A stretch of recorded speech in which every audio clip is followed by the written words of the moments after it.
กมอนก็ทำประสานงานผู้มีวิทยุกับสังคมพัฒนาทักษะชีวิตของไทยประชาชนก็ขอเปิดกิจกรรมที่จะร้องเพื่อเนี่ยให้อยู่ดีที่ดีต่อเอาและโลกนะ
เดี๋ยวถ้าสมมติไอ้คำสั่งไอ้ว่า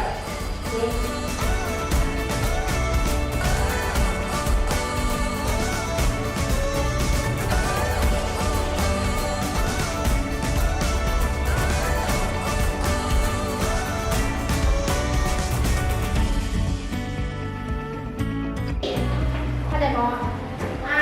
แล้วถ้าเหตุผลกับสิ่งที่พวกเราเห็นคือแต่ของเพื่อนมันข้างหน้าครั้งที่สองพวกเขาเองที่ได้ว่าคนแบบนี้เราก็จะบอกมันมาให้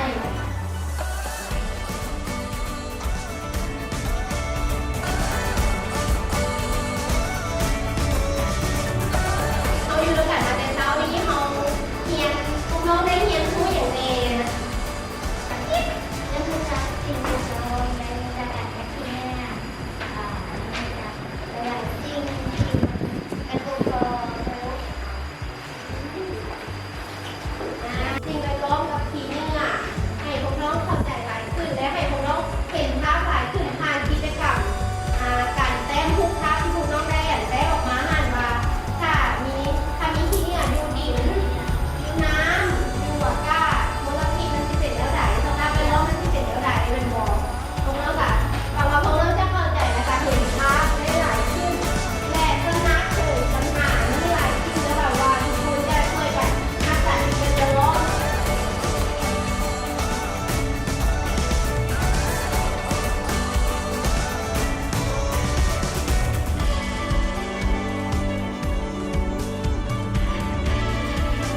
สวัสดีโดยน้องคืออย่างอีคิวเรียนอยู่ชั้นไหนม